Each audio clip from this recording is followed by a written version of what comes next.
Legislature's back in session. Senator Muñoz, we are on Bill 302, and you are recognized.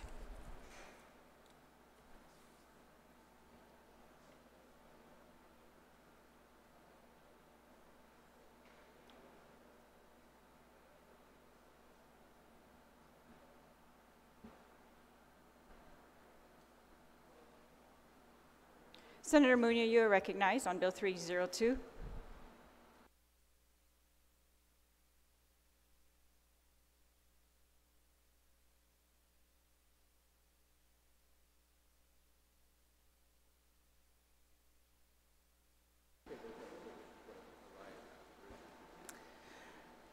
Madam Speaker, I'd like to make the motion to set this aside so I can just work on some other issues, if we can do that.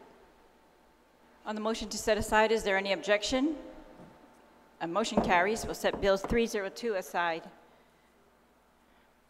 We're now on Bill 319. Senator Espadon, you are recognized. Thank you, Madam Speaker.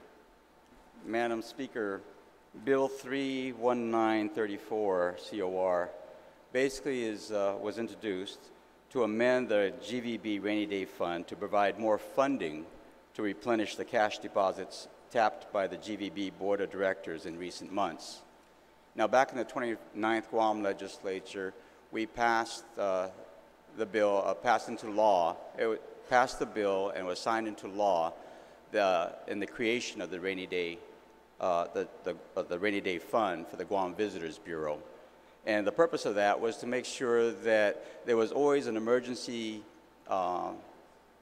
till of money that the Guam Visitors Bureau could access in times of certain need, great need, emergency needs. The amendment, and right at that time, what we did is we passed a law that basically said for the Rainy Day Fund that the Guam Visitors Bureau shall put into the Rainy Day Fund 1.2% of the TAF, or a minimum of $200,000. And what has happened over the course of the past 12 years is that the Guam Visitors Bureau has elected to put the minimum, which is $200,000, as opposed to 1.5% of the Tourist Attraction Fund.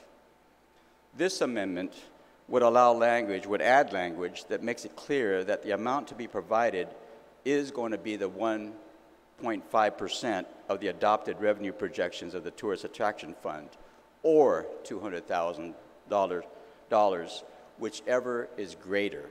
It's a minor change in language, but it's a major change in the terms of the amount that would be set aside for emergency situations. Now, as an example, using the the fiscal year 2018 adopted revenue projections of $44 million, this means that the Guam Visitors Bureau would be setting aside $660,000 rather than $200,000. The beauty of the GVB Rainy Day Fund is that it is under the control of the Guam Visitors Bureau Board of Directors, who may use these deposits under certain unique and emergency situations. Now, in recent months, the Guam Visitors Bureau Board has tapped the funds for activities to bolster the Japan market. In these trying economic times, it is of the utmost importance that GVB have access to these deposits as its needs warrant. While it took many years to build up the fund's balance, it only takes one economic or natural disaster to occur to significantly decrease that same balance. For example, over the past 12 years since its inception, at $200,000 plus a few more, the fund was able to grow to about $2.2 million, $2.4 million, somewhere in that area. However, it only took one or two events to tap $1.2 million out of that fund. It took a long time to grow it, and it took one or two instances to reduce it to half its size. And that's why I think the necessity is there to perhaps put aside more savings. And we're only talking about 1.5% of its projected, revenues in the Tourist Attraction Fund. An amendment was made to the GVB Rainy Day Fund in the recently passed fiscal year 2019 budget bill. In that amendment, GVB board was authorized to deposit up to $650,000 from its appropriation into the fund. Bill number 319, this bill, would place into statute an outright and additional appropriation from the Tourist Attraction Fund to the Rainy Day Fund. And I ask my colleagues to support this. We've seen in recent days that Japan has definitely been hit with natural disasters, right? Which would, I would imagine, affect the flow of tourists from Japan into our island. And again, now we know that marketing Guam as a destination to really drive those numbers back up is going to be critical. We may even see more natural disasters that affect our other tourist market, which would be South Korea. We've seen a good rise in tourists arriving from that destination, from that source coming to this destination. But again, it only takes one natural disaster or one emergency situation for us to have to tap into the Guam the Rainy Day Fund to be able to, again, help bolster those numbers up. So this bill is intended just to be able to to have GVB set aside more funding than the bare minimum of $200,000. It now is going to be, instead of $200,000, which would be the minimum, it would be 1.5% of the Tourist Attraction Fund projections. And I ask my colleagues for their support in this endeavor. Thank you, Madam Speaker. Thank you, Senator Espaldon. Senator Espaldon, and with that, a motion? Oh, I'm sorry, Madam Speaker. I move to place this bill into the third reading file. I have already spoken to it, and thank you. Thank you. On the motion to place the bill in the third reading, is there anyone who would like to be recognized? On the motion to place the bill on the third reading, on the bill.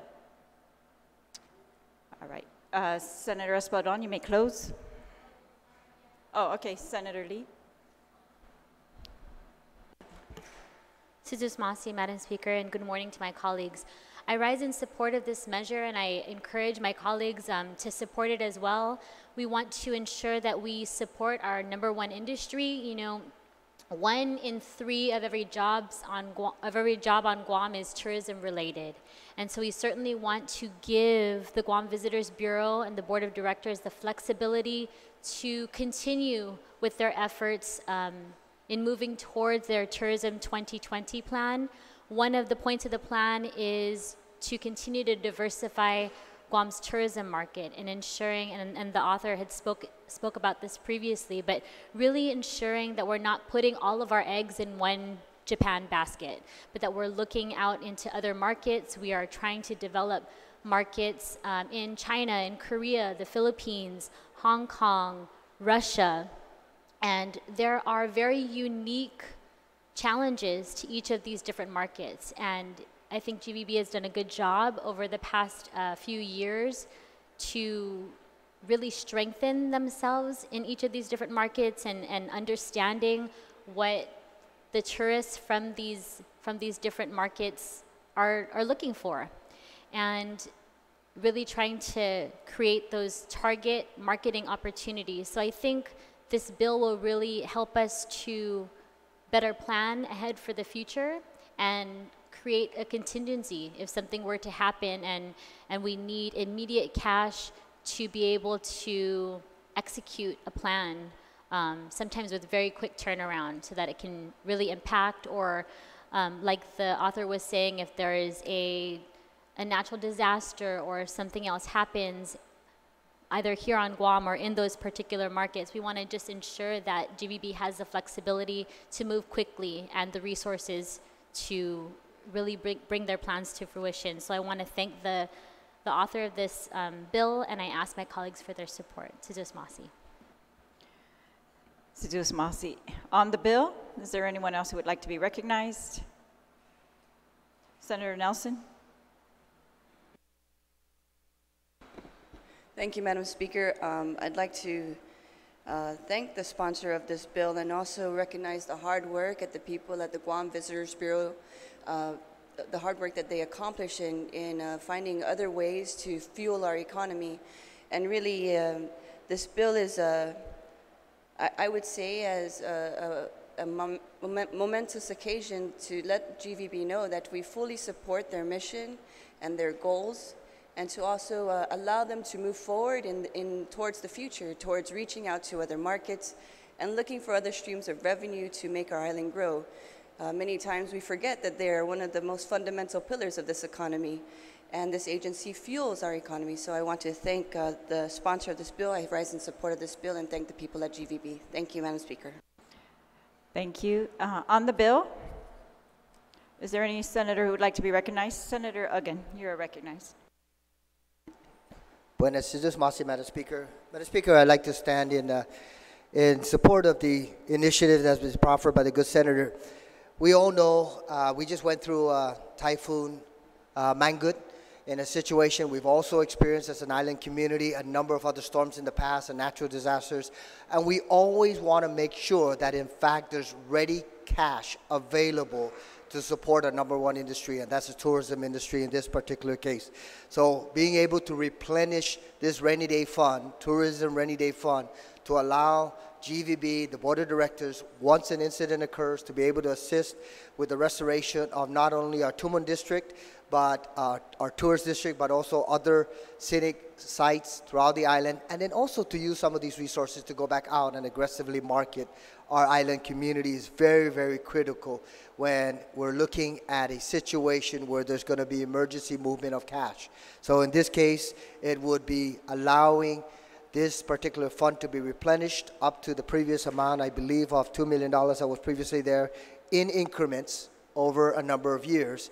And should an emergency take place, that at least the Guam Visitors Bureau, the leadership, from that perspective, protecting and preserving our #1 industry for the benefit of our people and for the benefit of our tourists is always a prudent approach in terms of making sure that we can restore our tourism industry as quickly as possible, especially following a natural disaster. So, Madam Speaker, I commend the sponsor for initiating this and looking at this particular component, and with just a slight word of caution. We all know that this body is tasked with this responsibility, so whoever the chair of tourism is, I certainly hope that the chair of tourism will continue to be mindful of this and allow this process to take place in terms of the allocation of resources when, in fact, the Tourism Attraction Fund is appropriated to GVB. Thank you very much, Madam Speaker. Thank you. On the bill, is there any senator who would like to be recognized on the bill? If not, then Senator Espadon, you may close. Thank you, Madam Speaker. Madam Speaker, I appreciate the input of and the foresight of the previous speakers and the rest of our colleagues here. There was one concern that was brought to my attention that, and the question to me was, would this apply in fiscal year 2019? The answer is no. Like I had previously mentioned, we had already passed the 2019 fiscal year budget, but in that budget we did allow for GVB to set up to $650,000 set aside. So technically this really doesn't apply until fiscal year 2020. And from then on, then GVB will then be mandated to put aside 1.5% of the Tourist Attraction Fund projections. The point was well made. We recently had a scare, and we were lucky. You know, in the past typhoon that passed over us, or at least nearby, right? It was calculated that it could turn into, it could be a class 3 or class 4 type of a typhoon with the possibility of being a 5, and that would be a super typhoon. If in the event, and we've seen it in the past, if in the event we get hit by one of these type of storms, we know that there will be damage done to Tumon, the hotbed, as well as to many of the other visitor attraction sites around our island. It's necessary for GVB to have that ready cash to be able to address it soon as possible so we can stand up our tourism industry and be ready to welcome our tourists as quickly as possible. And that's what this bill does. It makes sure that we set aside some money to be able to address these kind of situations, as well as situations in our market countries. I ask for my colleagues' support on this measure. Thank you, Madam Speaker. Thank you, Senator. On the motion to place Bill 319-34 to the third reading, is there any objection? No objection, motion carries. We're now on Bill 326. Is there a motion on Bill 326? All right, we're going to pass 326, 327 on file. Madam Speaker, just to let advise you that Senator Rodriguez is en route right at this time. There's, we are on Bill 214. Senator Ada, you are recognized on Bill 214.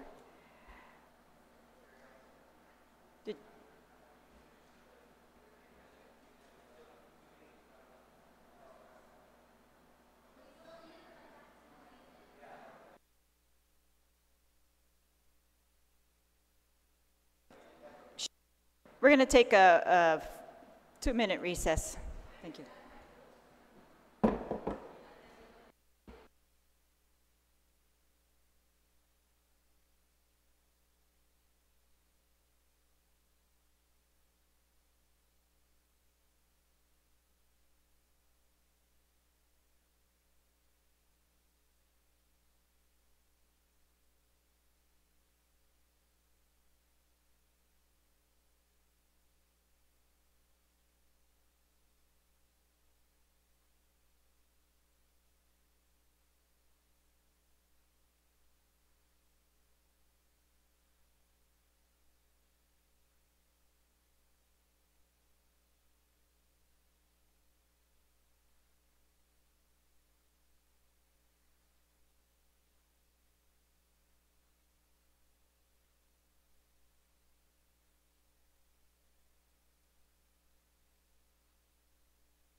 We're back in session.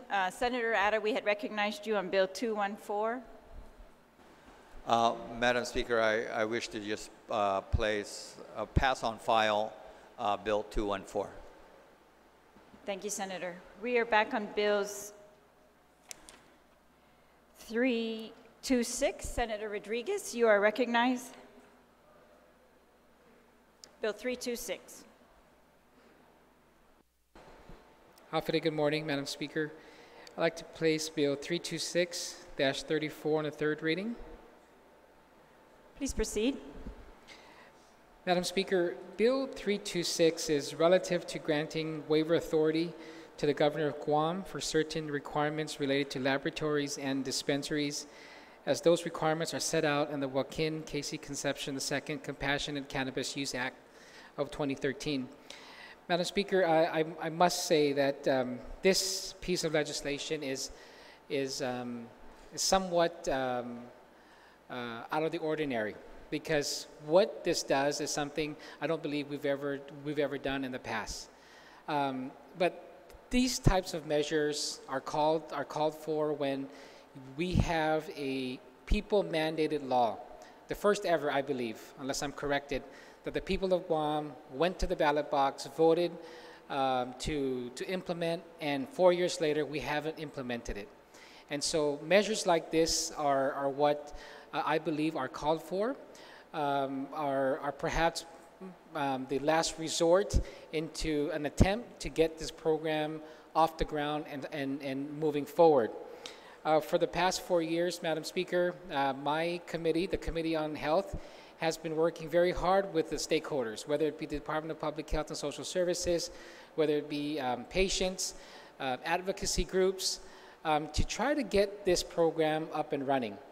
And from one issue to another issue, to an impediment, to another impediment, we've always have to come back to this body, come back here, introduce a bill, get it heard, get it passed, and then wait and see if it's going to happen or if it's not going to happen. A lot of times we've seen that even after passing the rules and regulations, some certain issues come up, right? I know that the bill before this, or the bill prior to this, was another attempt to get this medical cannabis in the hands of people that really need it. And again, that can be considered one extreme measure to allow home cultivation. But based on what we've seen, based on the difficulties in getting laboratories set up, getting dispensaries interested to set up here on Guam, I believe that a measure like this, that gives the governor of Guam, whoever the governor is, the authority to waive certain requirements with those two items, whether it be laboratories and dispensaries, then perhaps we may be one step closer to getting this program started and up and running. There's safeguards in here, Madam Speaker, that we've included that would require the governor of Guam, the Imegalahan Guahan, to, through executive order, state and justify what these requirements are that may be waived. And then it gives the opportunity for this body, the Guam Legislature, whether it be, perhaps would be the 35th Guam Legislature, and moving forward, the opportunity to review and consent to whatever waiver the governor is attempting to waive to get this program up and running. And so I must say that it's an attempt to ensure transparency. It's an attempt to ensure that this body is involved in that process. But then it just cuts the time down into what we've seen over the past few years, where an issue may come up. We have to come around and understand what that issue is, introduce a bill, wait for a public hearing, come back for a committee report, do a subsequent public hearing.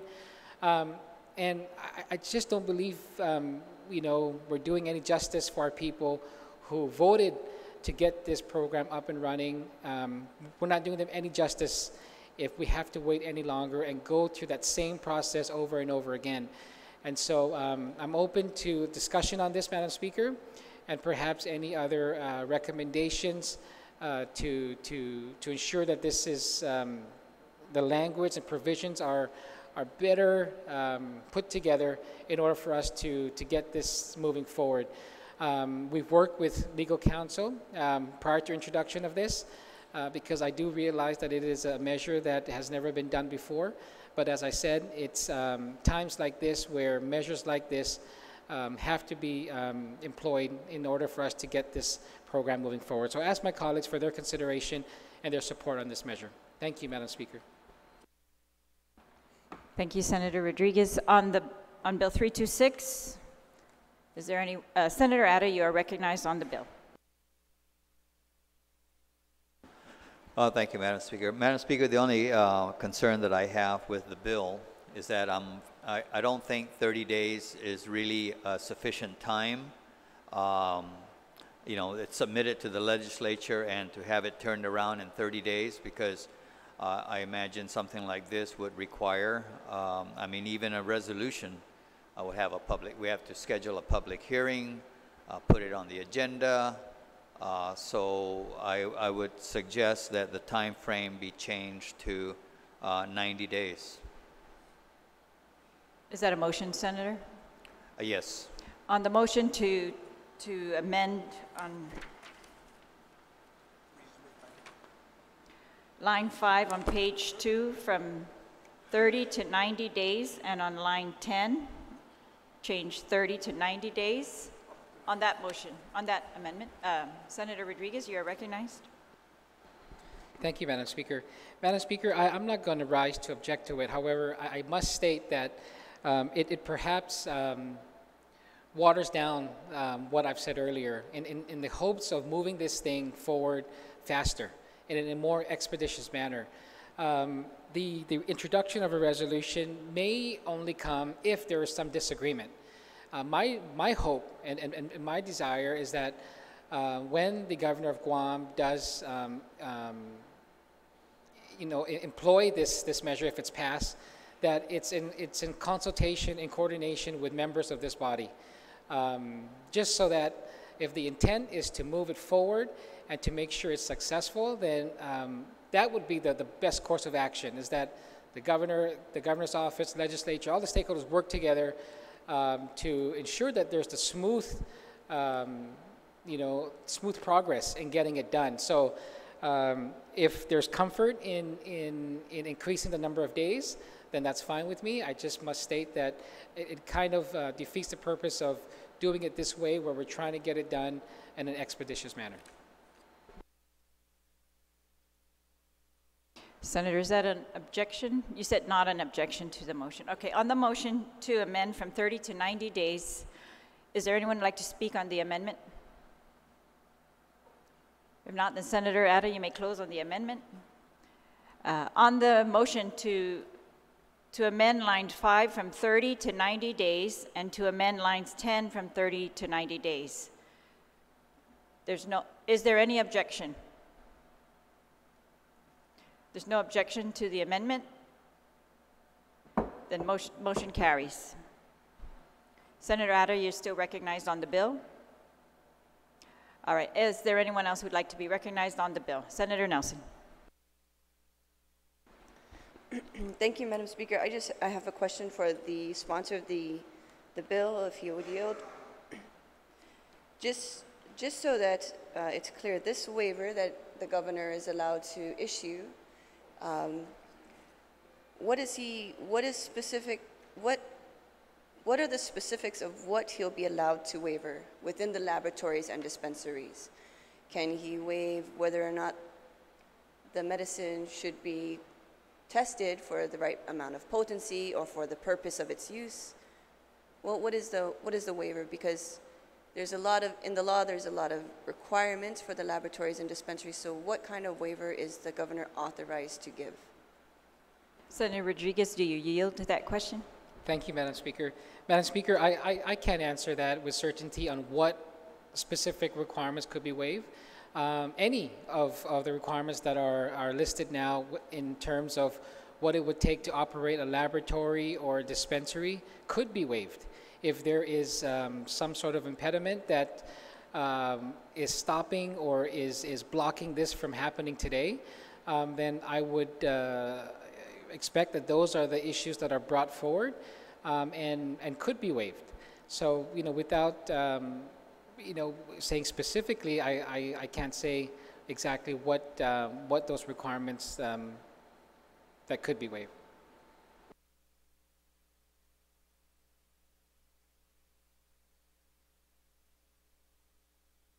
All right, thank you. Senator Nelson, you have the floor on the amendment.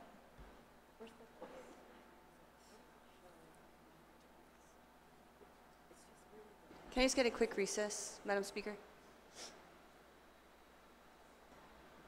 I beg your pardon, Senator Nelson. What? Can I just get a quick recess? All Not right, unless someone else wants to speak on the bill. all right. Is there anyone else on the bill? No, all right. We'll take a 1 minute recess.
Back in session. Senator Nelson, you're recognized on the bill.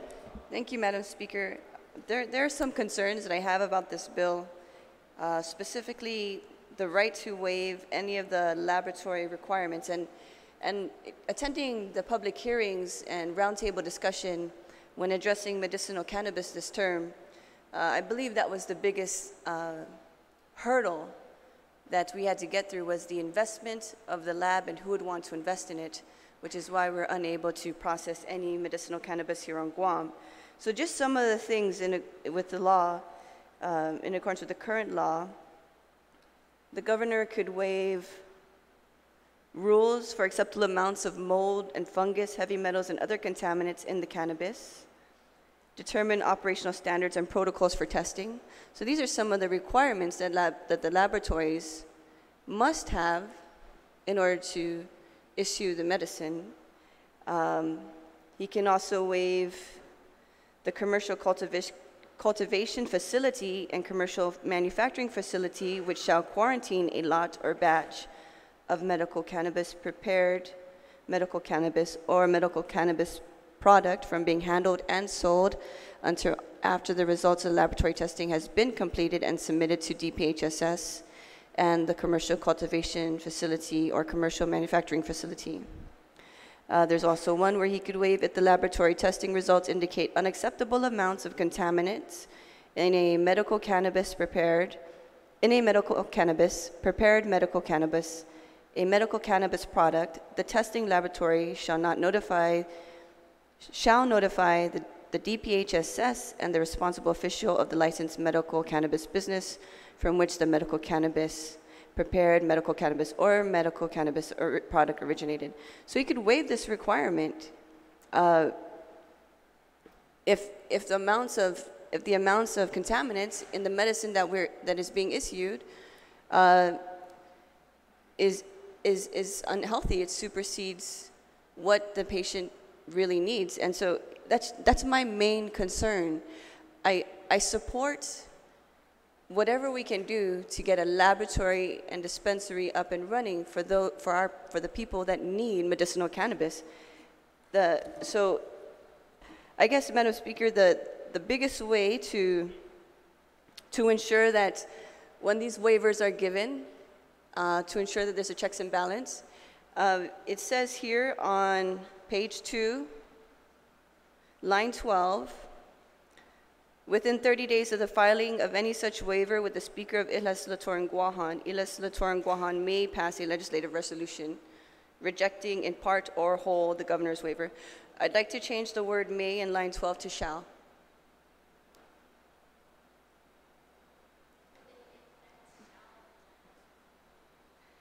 May pass a legislative resolution. I'd like to change the word may to shall pass a legislative resolution, requiring the body to pass a legislative resolution, because with the word may, it does not guarantee that we are required to do so.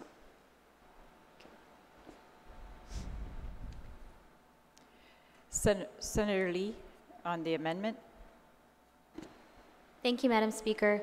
I understand what the proffer of this amendment is trying to do, but I think maybe the language should also include Islas Latour and Guahan shall pass a legislative resolution either rejecting or allowing in part or in whole the governor's waiver. So it requires the legislature to act. That it's not a may, it's a shall. We have to act either in favor or in opposition to the governor's waiver. But the current language that's being proposed is that we shall reject. And I don't think that's what we're trying to do. Sujus Masi. Senator Lee, is that an amendment to the amendment?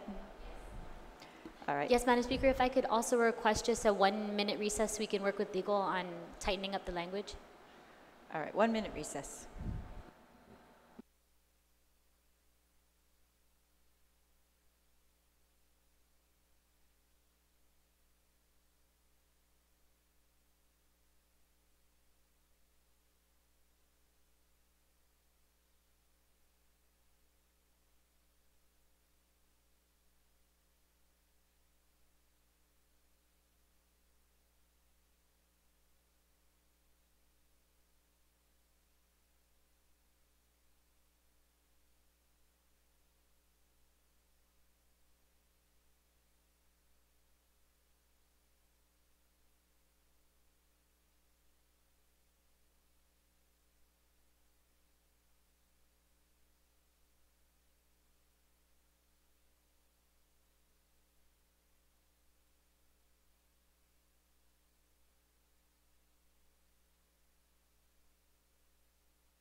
back in session. Senator Nelson, you have the floor.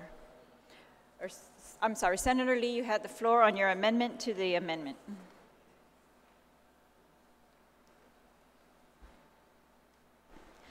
Suzus Masi, Madam Speaker, I will withdraw my amendment in favor of Senator Nelson. She'll be offering another one. Thank you. Senator Nelson, you're recognized on your amendment. Thank you, Madam Speaker. I will withdraw the previous amendment that I proffered, and I'd like to issue another amendment. The biggest, there are two things about this bill. One, as the sponsor of the bill has mentioned, that it has never been done before in this process, in this type of bureaucratic process, where the governor has the authority to waive by an executive order anything within the current law for this dispensary or this laboratory to be functioning up and operational. And then two,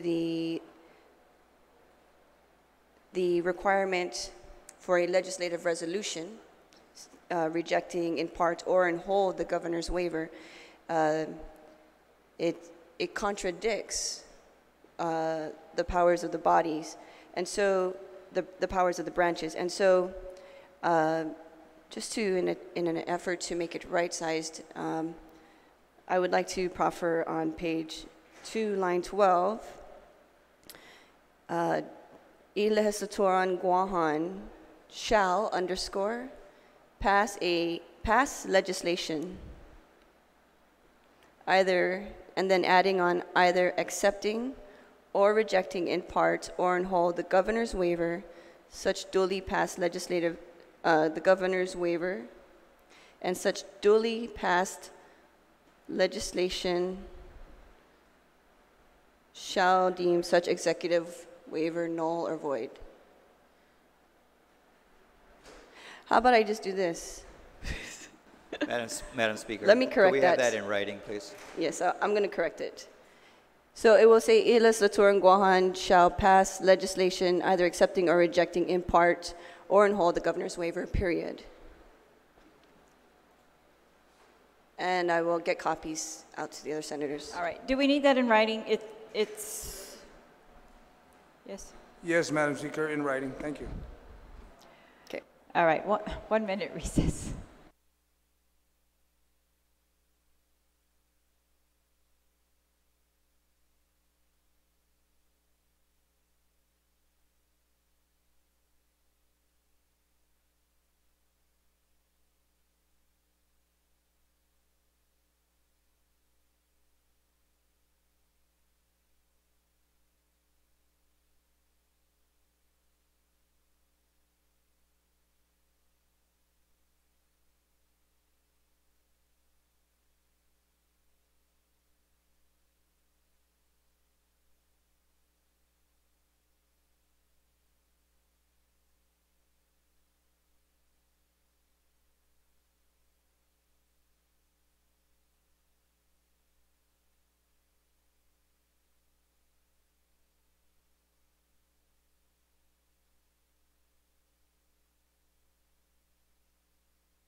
We're back in session. Senator Nelson, you have the floor on your amendment.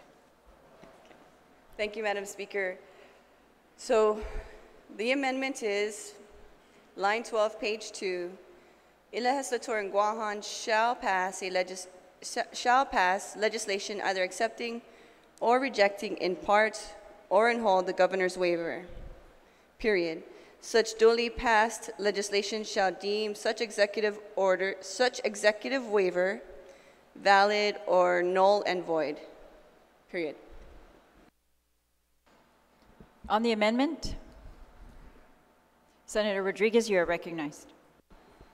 Thank you, Madam Speaker. Madam Speaker, I rise in objection to this amendment. I think it defeats the purpose of what we're trying to do with the intent of this bill. If should this pass the way it is this way, then we should just stay status quo and follow things as they move along. Come back here as a body. The next legislative body will come back and do what we've been doing.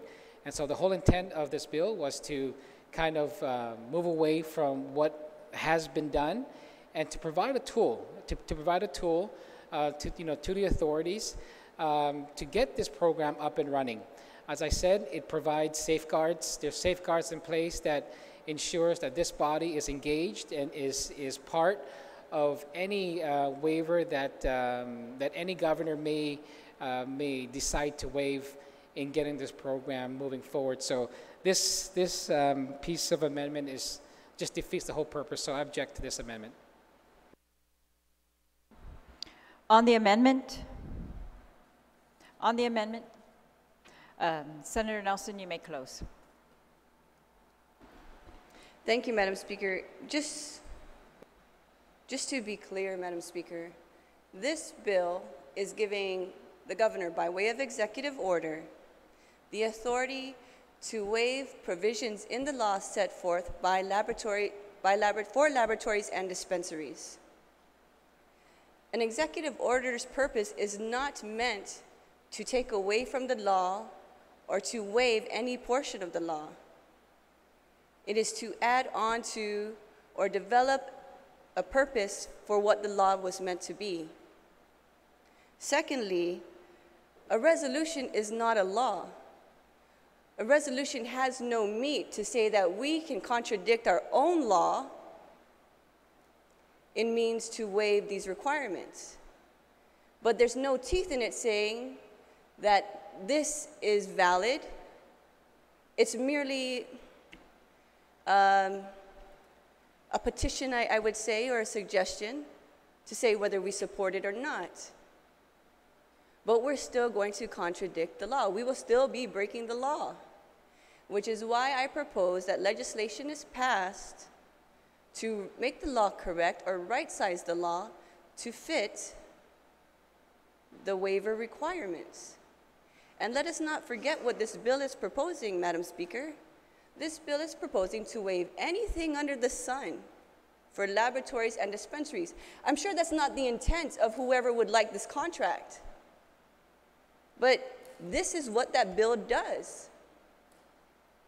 So in other words, we would just look the other way to whatever is waived, whether it be the proper testing of contaminants within this medicine, because it is a medicine, the way it is supposed to be received, whether topical, inhalation, orally.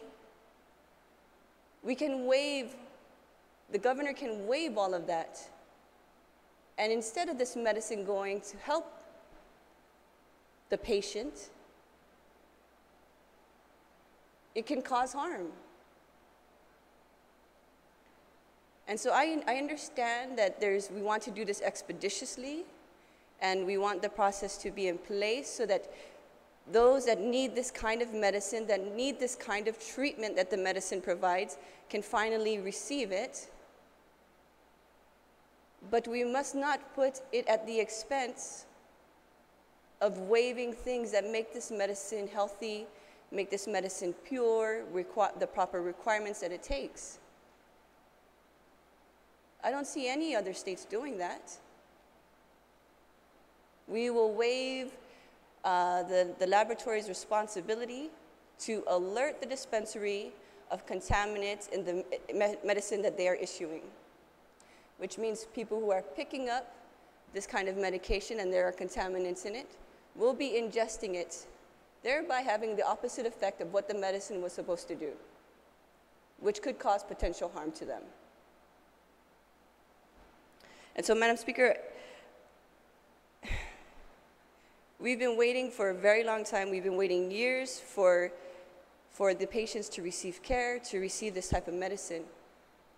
But we must not do it at the chance of putting our patients at risk by saying that they can waive everything under the sun.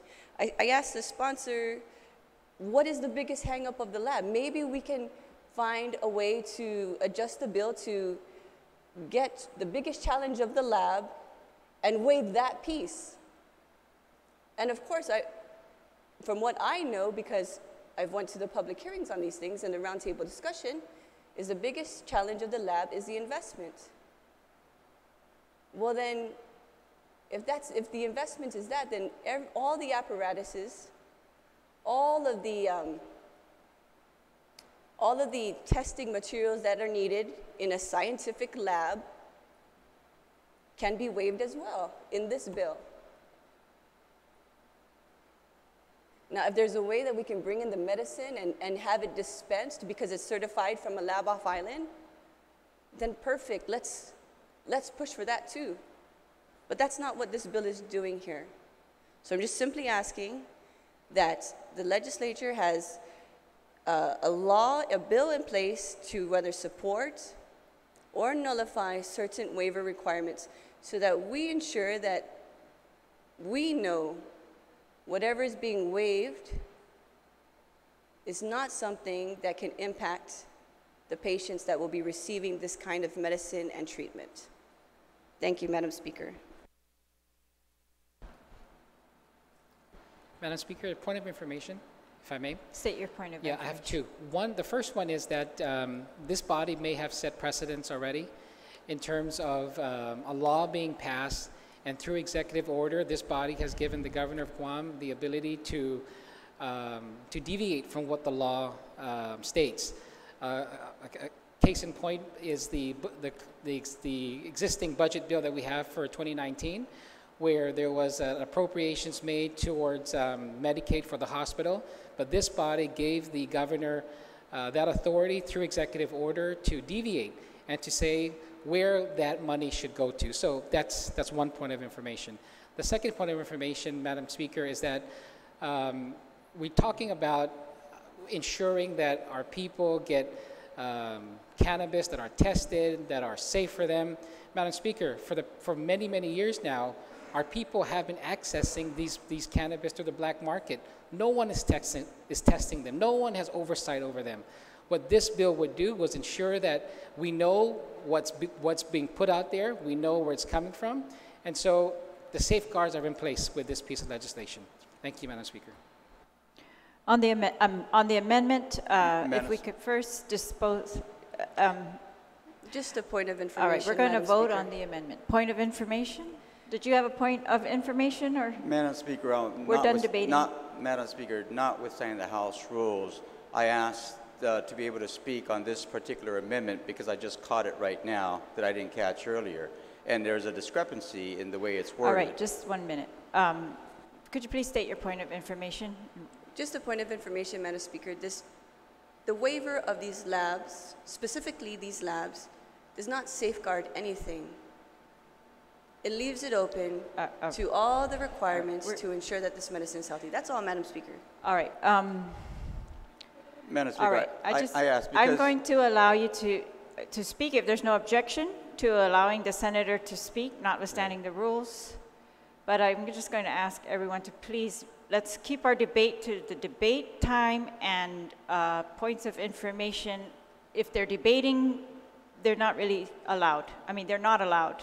So but we're going to open it up one more time for Senator Espaldon, and so after that, I'm going to allow Senator Nelson again to close. Senator Espaldon, please proceed. Thank you, Madam Speaker, for allowing me to speak. This amendment reads, that the legislature shall pass legislation either accepting or rejecting in part or in whole the governor's waiver. The next sentence then says, such duly passed legislation shall deem such executive waiver valid or null and void. It doesn't allow for the room to accept in part. In other words, once you give the governor the authority to waive something, we're first saying that we then need to pass legislation either accepting or rejecting in part or in whole. But then such legislation shall deem such executive waiver, which may have some problems in it that the legislature doesn't agree with, either valid or null and void. So it's either or. It doesn't give us the room to really address the waiver in part or in whole. And that becomes problematic because it doesn't really meet the intent that's being discussed on the floor right now with this amendment. And that, again, becomes an issue. Statutory construction and the wording of what we put into law, right, is critical. It's critical because in the end that becomes the policy. And the way this reads, at least by my interpretation, it doesn't allow us to reject in part or accept in part because the legislation has to deem the waiver of any requirement that the governor does put in either valid or null and void. So there is no area for disagreement from the legislature to be able to address. That's the problem with this amendment, and it doesn't meet the intent of what I believe the proffer of this amendment and those who support it intend for this amendment. Thank you, Madam Speaker. Thank you. On the amendment, is there anyone else who would like to speak? Senator Nelson, you may close on the amendment.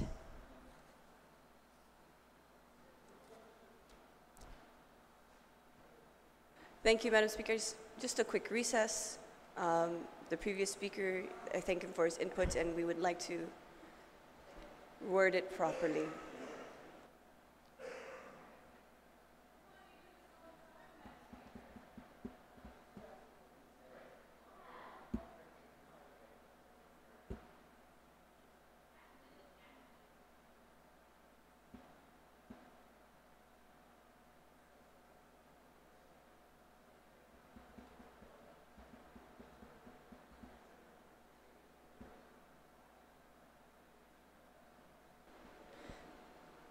Senator Nelson. Thank you for the recess, Madam Speaker.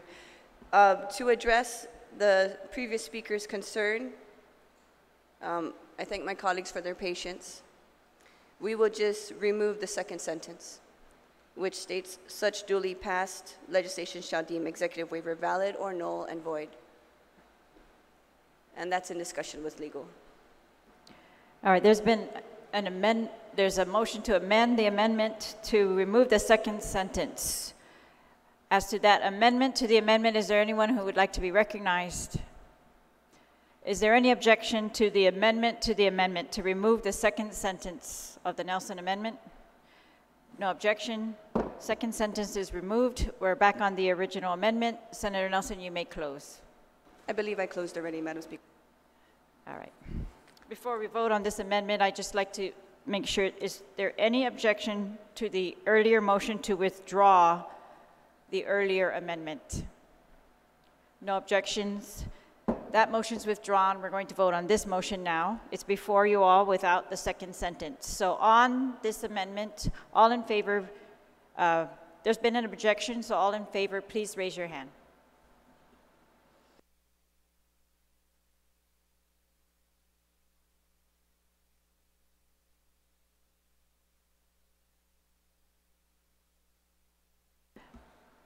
Amendment fails. Senator Nelson, you have the floor on the bill. Thank you, Madam Speaker. I do not know where I stand right now with this bill because the greatest concern that I have is the the waiver of the laboratory requirements, and I hope my colleagues will look at the law and consider that this bill is giving the governor by executive order to waive these requirements to test the medicine that is meant to go to help the people. And also that it's also saying that we may pass a legislative resolution. Legislative resolution has no binding in comparison with the law. And by legislative resolution in itself, we are saying that, okay, the executive order creates a waiver within the law, but the legislative resolution supports the executive order waiving rights of the law. But again, as a body, we would be contradicting ourselves by a legislative resolution and saying that we are allowing this part of the law to be ignored. We are allowing this waiver to go ahead and break what is currently in the law. So I don't know the argument about that.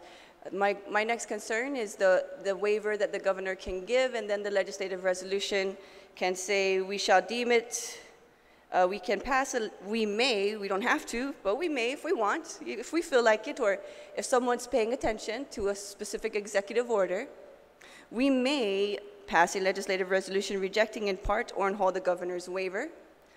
Such duly passed legislative resolution shall deem such executive waiver null and void.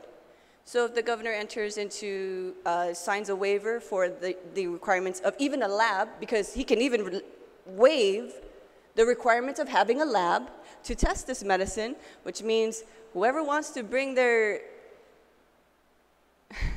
grown plants over to a dispensary, and this dispensary will YouTube how to make a tincture out of it or a topical ointment out of it, and because they don't have the right equipment to extract THC from the other elements that the cannabis plant holds, they can do that. So we don't even have to have a lab, is what this is saying, because the governor can waive that. But then also this waiver, there's no checks and balances. Even if we don't agree with the waiver, who's to say that the governor didn't enter into a contract with a business or with a business to start up a lab or dispensary, and we don't agree with that, the kind of waive requirements of what is supposed to be said in the lab, the parameters of the lab, or what contradicts with the current law for lab requirements, or what is within the dispensary is supposed to be required by law. If we don't agree with that, what happens to the contract that the governor already entered into with the business industry focused on developing laboratories and dispensaries? So then here we are with our hands tied behind our back, looking like a little. It binds the body, Madam Speaker.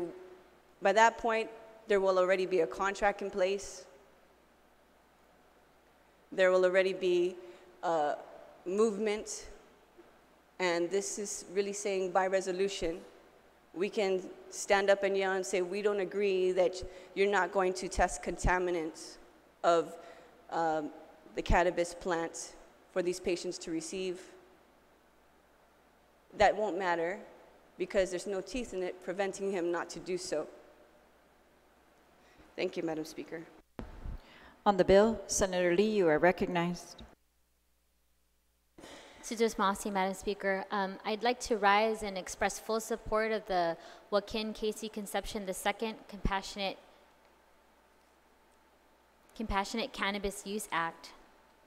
And I want to thank the author of this bill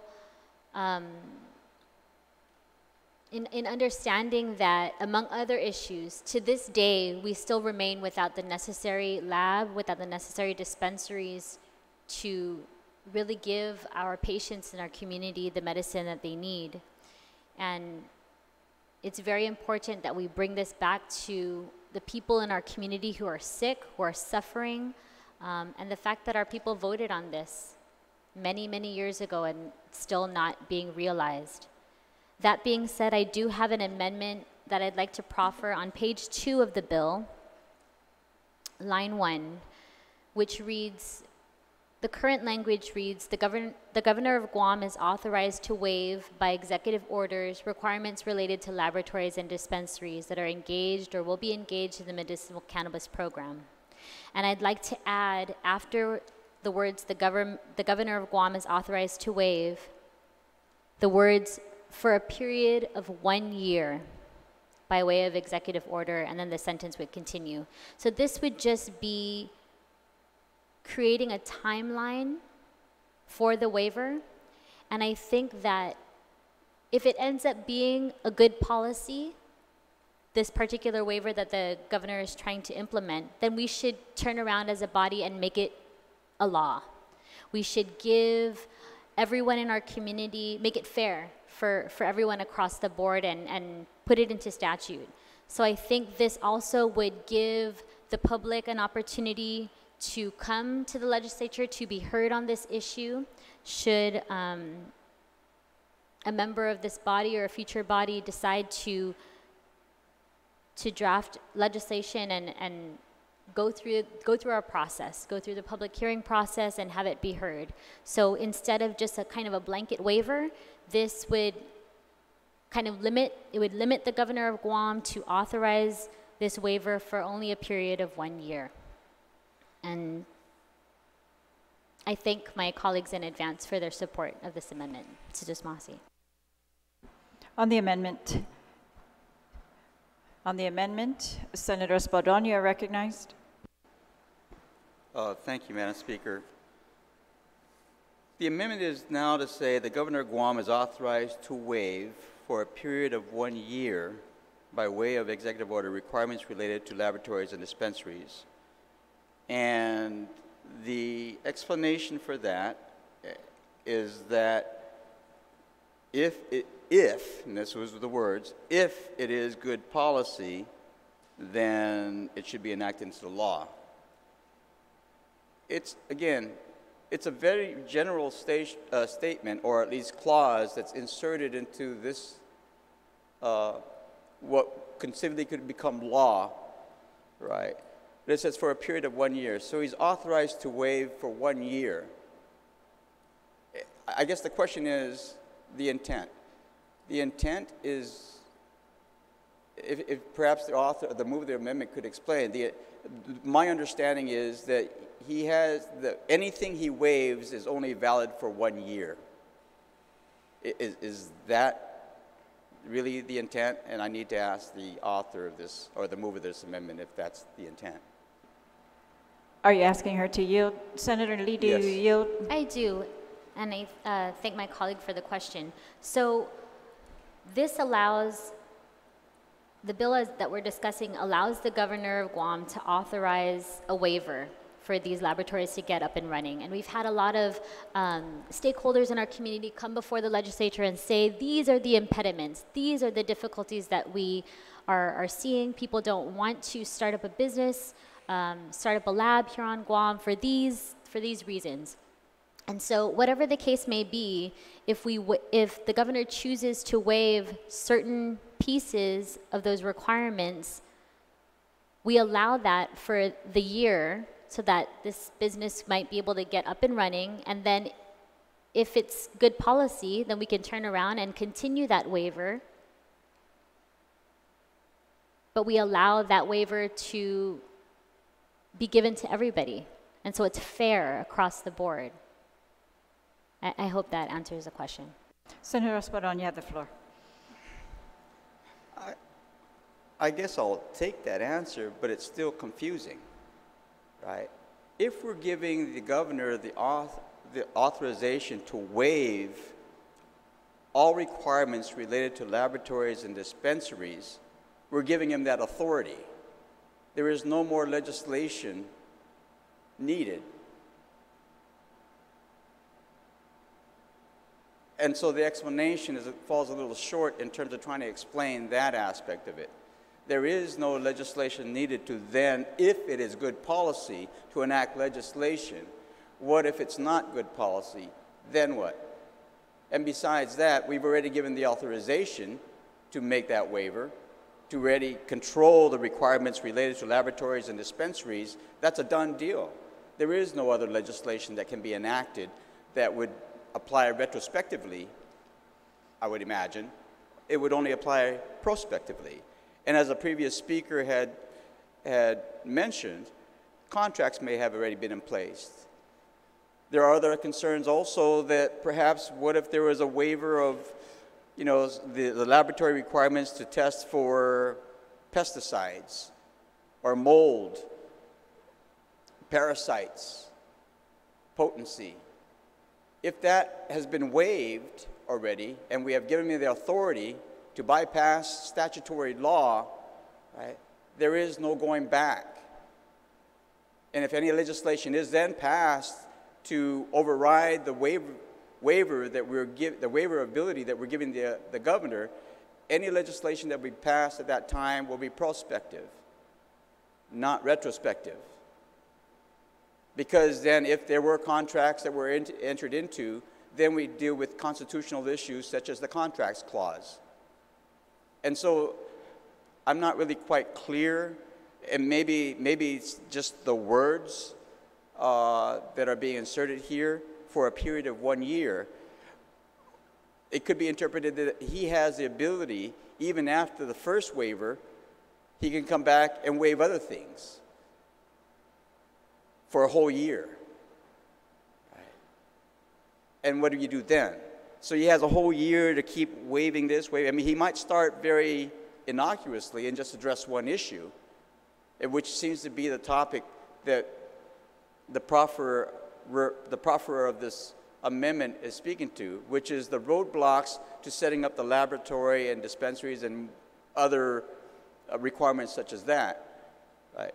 And if the first waiver is such that that is the impediment that he's going to remove, then fine.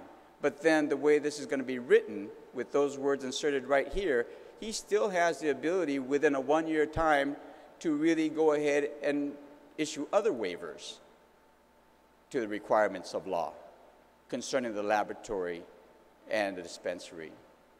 So I think we need to be very careful. It's not a quick fix like that. And I'm just bringing that to the point for the sake of presenting my perspective and what should be considered in addressing this amendment. Thank you, Madam Speaker. On the amendment, Senator Rodriguez, you are recognized. Thank you, Madam Speaker. Madam Speaker, I rise to support this amendment. It's no different from the existing rules and regulations this body passed. We put a provision in there on the requirement of the seed-to-sale tracking system. We gave the department, I don't know if it was 12 or 24 months after passage for them to move forward with the program without that in place.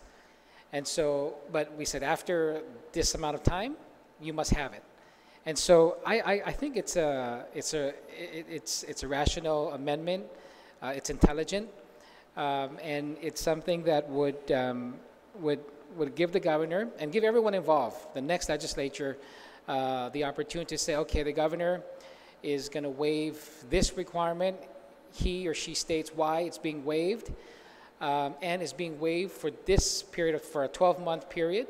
And if it's good policy, if it's something that the body says, well, okay, this, everything pans out, then the body can say, let's permanently, through legislation, remove that requirement from the rules and regs or whatever it is. But I think, to put additional safeguards into this legislation, having this 1 year period is the right way to go. On the amendment, Senator Lee, would you like to close on the amendment? Thank you, Madam Speaker, and I thank my colleagues for raising their concerns. I think the primary intent is to just give this body and ultimately give the public the opportunity to be heard on this issue. And if there is a waiver being given that is just completely disregards the health and safety of our community, then absolutely we should have the power to come back and take a look at it and and not allow it. And so that's really the main intent of creating this time period and adding these, this stipulation for the time period. Thank you.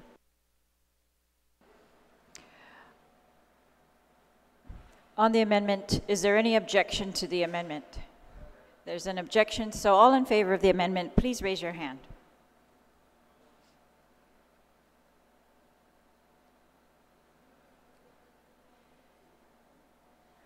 Amendment fails. Senator Lee, you still have the floor on the bill. On the bill, is there anyone else who'd like to be recognized on the bill? Senator Espadon, you're recognized on the bill. Thank you, Madam Speaker. Madam Speaker, I have to agree with a lot of the comments by a previous speaker about being cautious about allowing the governor to waive all and any requirements related to laboratories and dispensaries. And she even brought up, the good senator even brought up some of the issues that need to be addressed by laboratories, right, including the mold factor, including the safety of the product, including the potency, the possibility of the use of pesticides in the growing of this material, as well as perhaps the contractual ramifications that could be implemented if for this time they waive all the requirements and could actually block out any competition if they wanted to. This is a little scary. On top of it, I know that the author, the good author, actually spoke to precedents being set by an executive order waiving or changing existing law, but he spoke to an issue within the budget, as opposed to something like this. An executive order cannot supersede statutory law. If we allow this to start happening, right, we set precedents that the governor now can say, you know, whether it's this governor or any governor, can then say, well, shoot, I can use executive orders to supersede existing law. But that's not the case. If we allow this to happen, we could actually face the constitutional crisis in terms of how we actually operate in this government. If we're going to give him the authority to waive, give him the authority to waive, but it shouldn't be by executive order. We shouldn't allow executive order, right, to supersede statutory law, because then we just mess up the whole procedural process that has been set up in our government, actually even the federal government and throughout all the jurisdictions, that now the executive order is going to supersede statutory law that was discussed and debated by a legislative body and ultimately signed into law by the executive. This is not what, I mean, right now we're creating a whole different procedural process, giving other authorities to the executive branch that maybe he shouldn't have the ability to waive or bypass statutory law. And I know that we're trying to accomplish an end to a process that began 4 years ago, if not even further. I know we're trying to address the concerns of those who need and would love to use medicinal cannabis to be able to alleviate some of the pain and symptoms of their illnesses. But by doing it this way and upsetting the whole order of how we run our government, we have to question the intelligence of that. Maybe there's another way to do it. Maybe there's a way just to strike this whole language about using executive order, and I'll leave that up to the author. Right? Because if we're going to give the waiver, give it. Simple as that. And he'll have the whole power to do whatever he's going to do with the requirements that govern both the laboratory and the dispensary. But then that means there could possibly be no protections in terms of the safety of the medicinal cannabis that will reach the ultimate patient. we have to be very careful. We all want a certain result, but sometimes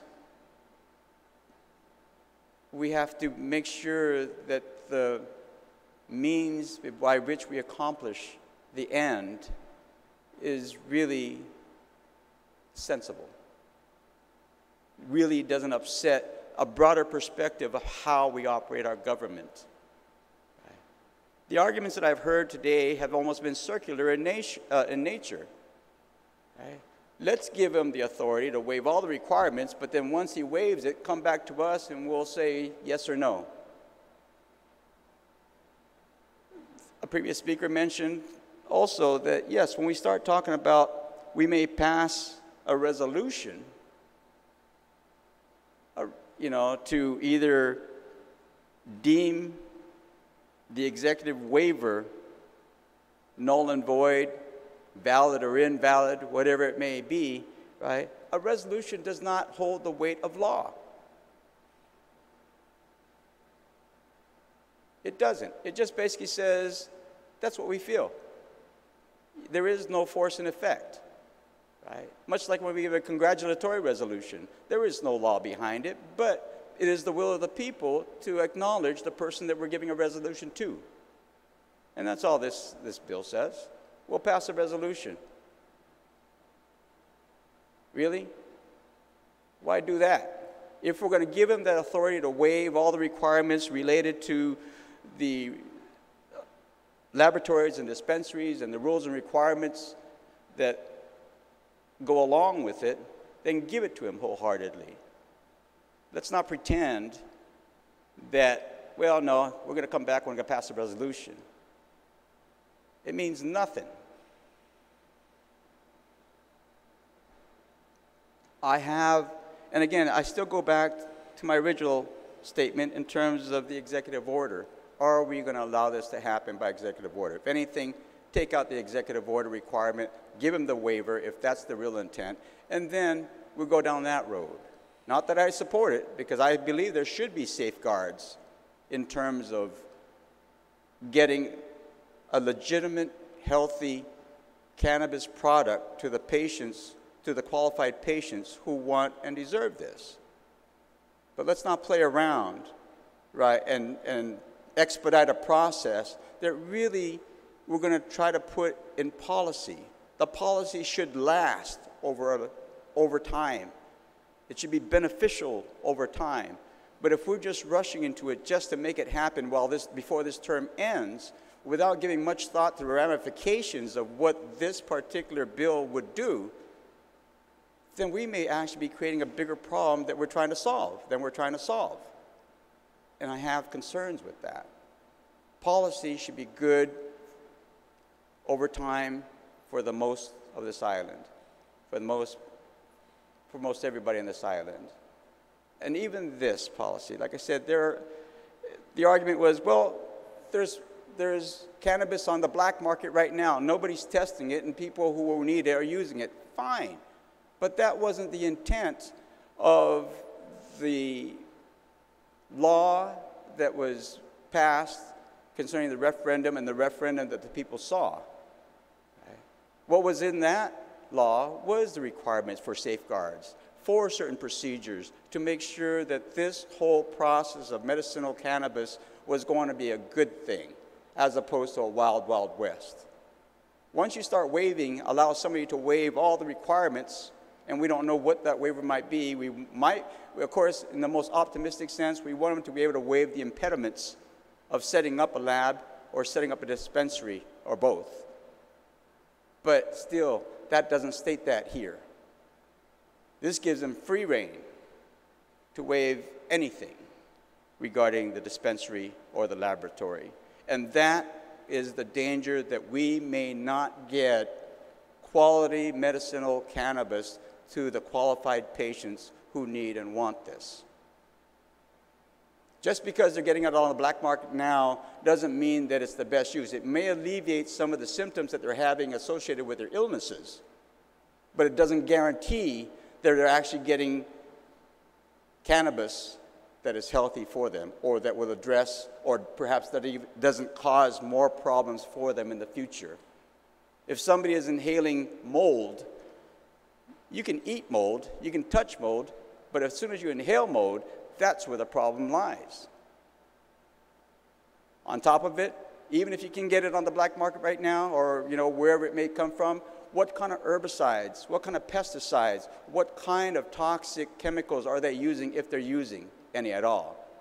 There are ways to induce flowering in plants, not just marijuana, not just cannabis, but mango trees and whatnot. Has that been tested safely for inhalation or for even oral consumption? We don't know that yet. But all these requirements can be waived if we go down this road. And also, like I said, on any cannabis that is being purchased right now, while it might bring some relief, it still doesn't guarantee that what they are getting is healthy for them. It might alleviate their headaches, it might allow them to sleep, it might even allow them to eat where they can eat after chemotherapy, but there's no guarantee that what they're getting right now really won't cause more problems for them down the road. So I have to dismiss even that argument that was proffered. When we start passing laws and we start passing policy, we have to make sure we dot the I's and cross the T's. Yes, we get hit by the public for those who don't really take into a broader consideration the full scope of our responsibility to make sure that the product of the policy that we pass is actually beneficial. Sometimes the public only wants the end result without really doing a careful, critical analysis of what it really would take to get to that policy, a good policy. We pass something right now without those considerations, right? We could actually be doing more harm than good. Thank you, Madam Speaker. Thank you, Senator. On the bill,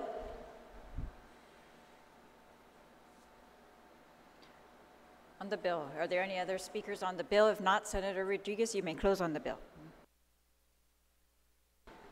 Thank you very much, Madam Speaker, and thank you very much to our colleagues for their input. Madam Speaker, we can cross the T's and dot the I's in any law, any bill that we want to. But the fact of the matter is we can never contemplate the outcomes in implementing any policy. That's why even congressional statutes allow secretaries, cabinet secretaries, to waive certain requirements because of that, because we can't contemplate all the possible outcomes of how to implement policy. With this policy, with this Cannabis Use Act that we passed, our people have passed 4 years ago, we've gone through everything that we could. That we came back here, tried to cross those additional T's, dot those additional I's, and we still don't have it. And so this really is, it's not an out-of-the-box idea. It may be an out-of-the-box approach to trying to get to a resolution, but even our Guam Food Code allows for the Director of Public Health to waive certain requirements. That was a food code that was adopted by this body, and so, I would ask my colleagues to really give this some good consideration because it's a real honest attempt to provide the tools necessary to get this program moving and get it stood up. Take this time that we have between now and the time for us to vote and look at congressional statutes, look at the Guam Food Code, look at the bill, the law that we just passed that allows the governor through executive order to determine how funds that were appropriated to a fund created by this body could be used for something else within that agency. So, we have done things. Precedence has been set already. And so I ask my colleagues to please take a look at that, give this consideration, because I do believe this is a way for us to provide the tools to finally get things moving. Thank you very much, Madam Speaker. Thank you, Senator. On the motion to place Bill 326-34 on the third reading, is there any objection? No objection. Motion carries.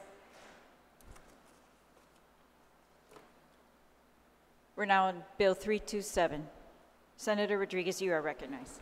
Madam Speaker, I move to place, to pass on file Bill 327. Been motion to pass on file. Any objection to the motion? No objection. Motion carries. We're now back on Bill 302.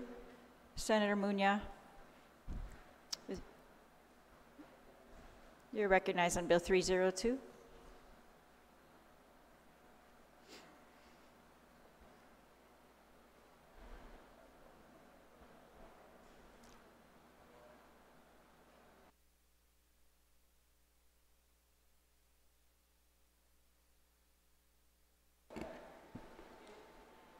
Madam Speaker, may I request to recess for lunch, and then we can work on the amendments? Yeah, just finalizing the amendments.